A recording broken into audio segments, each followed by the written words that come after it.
नमस्कार दोस्तों, मैं मनन आज आप लोगों को कुछ पास के बारे में जानकारी दूंगा। क्योंकि रोलिंग मिल में पास एक बहुत ही महत्वपूर्ण पार्ट्स है और इसके बारे में जानकारी भी हर आदमी को होना चाहिए। क्योंकि जब भी रोलिंग मिल में आदमी काम करेगा तो उसको पास के बारे में जानकारी होने से जो भी फिटर्स वगैरह हैं, इंचार्ज वगैरह हैं, फोरमैन्स वगैरह हैं, उनको अगर इस तरह की जानकारी अगर रहेगी तो काम करने में आसानी होगा और जो सेक्शन जो बनेगा वो बहुत ही बढ़िया बनेगा। क्योंकि बगैर सही पास का कोई भी सेक्शन सही नहीं बन सकता है और न उसका साइज बनेगा, आगे जाके प्रॉब्लम भी होगा। इसीलिए पास के बारे में अपने को बढ़िया जानकारी होना बहुत ही ज़रूरी है। और जितना बढ़िया पास बनेगा उतना ही बढ़िया हमारा मटेरियल्स बनेगा, मिल में लोड कम आएगा, गियर बॉक्स पे लोड कम आएगा हमारे को। तो ये कुछ महत्वपूर्ण जानकारियां हैं जो मैं आपको दे रहा हूं। और आज मैं एंगल के बारे में कुछ दे रहा हूं जानकारियां, जो एंगल कितने तरह से हम बना सकते हैं और उनका डिज़ाइन क्या है उसके बारे में कुछ आपको मैं शेप के बारे में बताता हूं। क्योंकि एंगल बनाने के लिए बहुत सारे तरीके और बहुत सारे डिज़ाइन से हम एंगल बना सकते हैं, तो उसके बारे में कुछ हम आपको महत्वपूर्ण जानकारियाँ देते हैं दोस्तों। तो आइए, रफिंग में क्या है, रफिंग में जो भी हम ब्लेड्स ले रहे हैं तो उसको क्या है, उस ब्लेड को एक साइज तक, जैसे मान लीजिए कि हमारा एक ब्लेड ये 100 mm का ब्लेड है, 100 × 100 का ब्लेड है।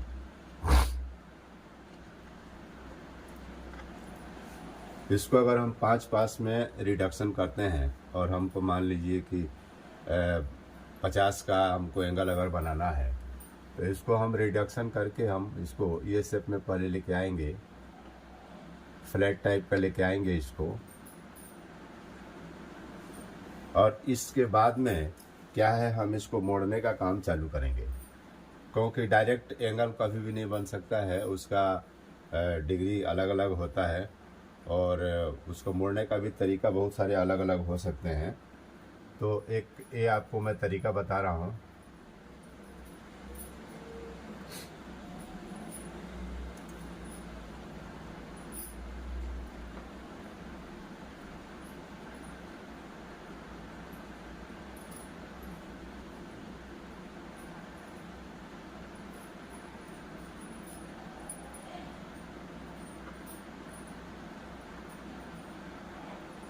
एक ये है जो रफिंग के आने के बाद में पहला हम जो पास को हम मोड़ते हैं तो हमको यहाँ पर एक जो है डिग्री यहाँ पर देना बहुत ही ज़रूरी रहता है। यहाँ पर एक डिग्री यहाँ पर भी देना रहता है और नीचे साइड में भी डिग्री देना रहता है यहाँ पर।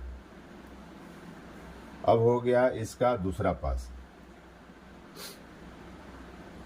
इसको हम इस टाइप में मोड़ते हैं।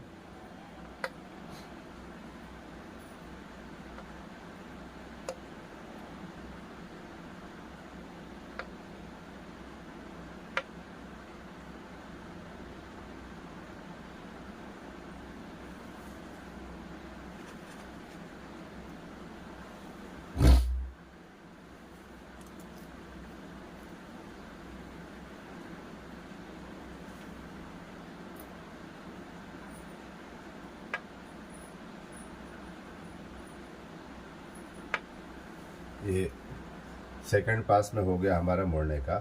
इसके बाद में थर्ड पास में जब हम मोड़ते हैं तो इसको हम ऐसे मोड़ते हैं।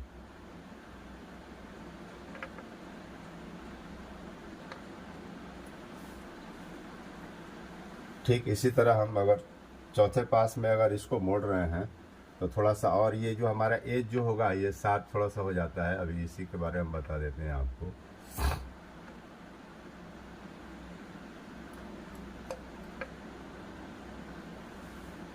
इसके बाद में हम जो आगे वाला पास को मोड़ेंगे थोड़ा सा इसके पास वो शार्प हमारा रहता है।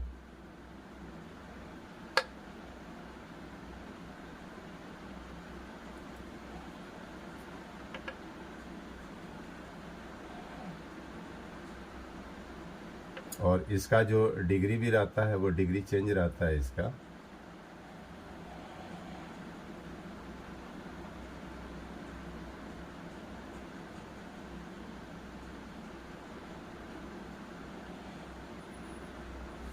इस टाइप का बनता है।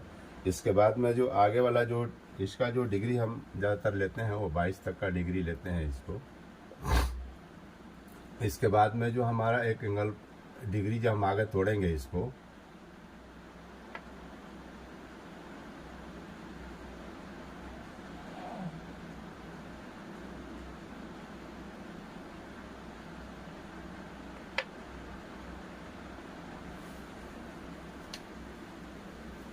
इसका जो हम डिग्री लेते हैं और बहुत जगह 30 का भी डिग्री लेते हैं यहाँ पर। इसके बाद में जो हम एंगल बनाएंगे आगे साइड में वो इस टाइप का रहेगा आपको। और इसका थोड़ा सा ये नीचे साइड का जो एरिया जो रहता है यहाँ पर, ये रेडियस थोड़ा सा हम इसको रेडियस देते हैं यहाँ पर, क्योंकि अगर रेडियस नहीं देंगे तो जो फ्लैंज जो हमारा बनेगा वो बराबर हमारा फ्लैंज नहीं बनेगा। इसीलिए हमको यहाँ रेडियस देना ज़रूरी रहता है। यहाँ पर यहाँ एक हल्का सा हम रेडियस देते हैं यहाँ पर इस टाइप का। ये रेडियस देने से क्या है, जब फ्लैंज के नीचे जब प्रेशर पड़ता है तो क्या है वो उसका दोनों साइड का जो फ्लैंज है वो बराबर होता है।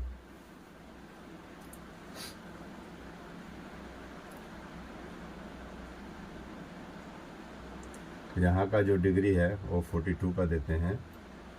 इसके बाद में हम ये जो डिग्री देते हैं यहाँ पर,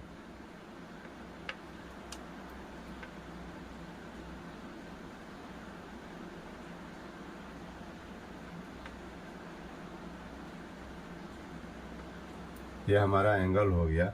और इसकी जो डिग्री रहती है ये 45 की डिग्री रहती है।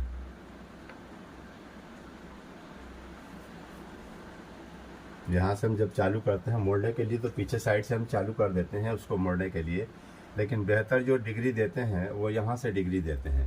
ये पीछे साइड में भी हम एक डिग्री हल्का सा देते हुए यहाँ जो डिग्री देते हैं वो 125 से लेके 145 तक का यहाँ डिग्री हम देते हैं, ताकि क्या है मटेरियल थोड़ा सा हमारा शेप को हल्का सा वो चेंज करे। ऐसे ही दोस्तों क्या है बहुत जगह दूसरे टाइप का भी बनाते हैं। जैसे ये फ्लैट बना लिया हमने, फ्लैट बनाने के बाद में दूसरा क्या करते हैं हम यहाँ पर एक इस टाइप का एंगल बनाते हैं इसको।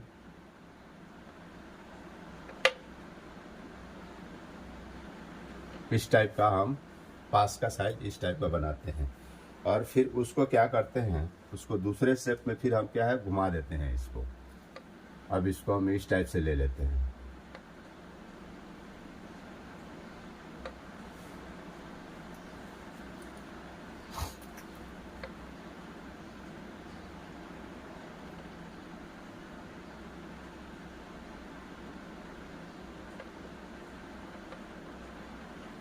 इस टाइप से लेते हैं इस पास को और फिर इस पास को हम उल्टा घुमा देते हैं इस पास को।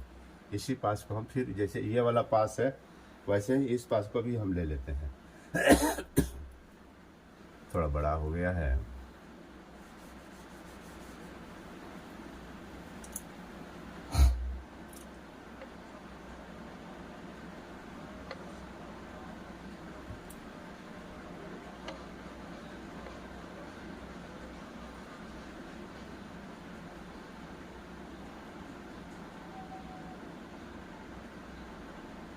ये इस टाइप का पास को हम यहाँ पर लेते हैं, फिर इस पास को ही हम ऊपर में डिग्री में घुमा देते हैं इसको।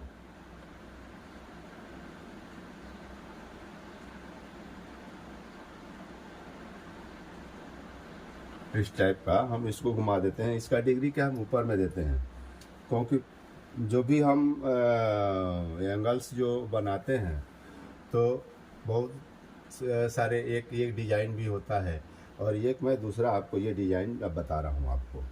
इसमें दूसरा और एक और फ्लैट मारते हैं इसको ऐसे ही।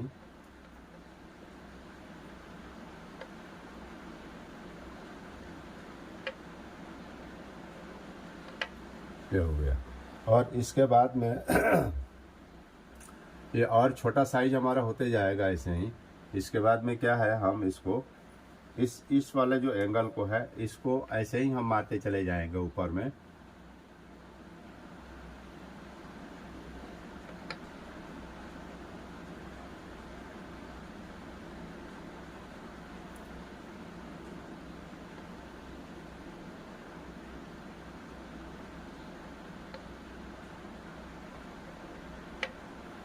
और इसके बाद में इसी पास को क्या करेंगे, हम घुमा देंगे इस पास को सीधे, इसको हम ऐसे मोड़ देते हैं इस पास को ऊपर से।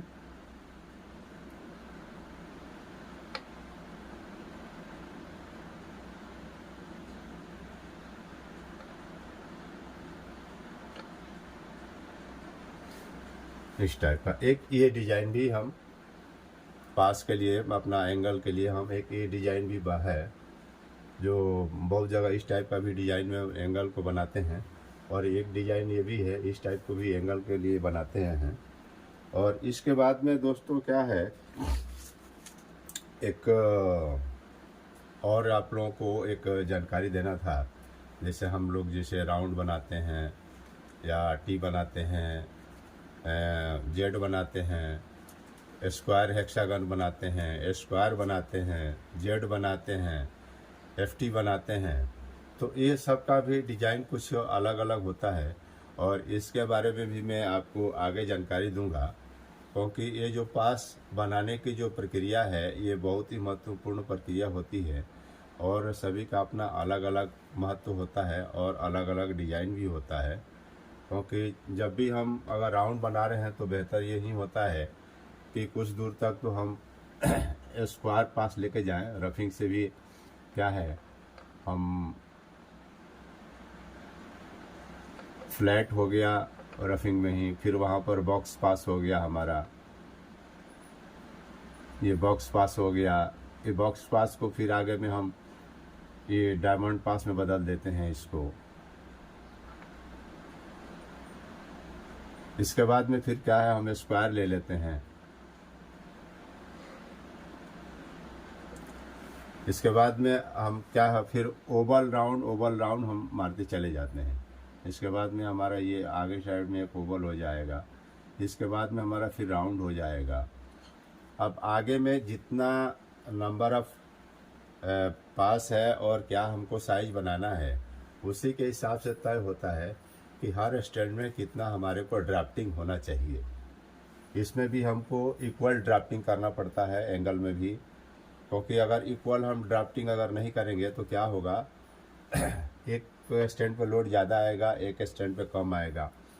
यहाँ का जो क्लीयरेंस है, ये क्लीयरेंस जो है हमारे दोनों साइड का बराबर होना चाहिए। अगर ये क्लीयरेंस अगर बराबर नहीं है तो क्या होगा, एक फ्लैंज जो है हमारा ज़्यादा लंबा हो जाएगा, एक कम हो जाएगा, एक मोटा हो जाएगा, एक पतला हो जाएगा। तो ये दोनों साइड का क्लीयरेंस जो है हमारे को देखना बहुत ही ज़्यादा ज़रूरी होता है दोस्तों, क्योंकि इसके बराबर सही क्लीयरेंस के हम आगे का पास को नहीं बना सकते हैं। क्योंकि अगर इधर साइड में क्लीयरेंस अगर कम है, इधर साइड में क्लीयरेंस अगर ज़्यादा है, तो क्या होगा, मटेरियल जो है घूम जाएगा। जैसे अपना ये है ना, ये ऐसे घूम जाएगा एंगल, आपका एंगल सीधा नहीं जाएगा।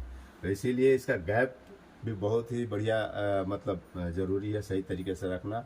और ड्राफ्टिंग करना भी, जैसे हम साइज को दबाते हैं जैसे ऊपर से, तो हैंडल को दबाने के लिए भी क्या है, हमारे को प्रॉपर हैंडल को दबाना चाहिए।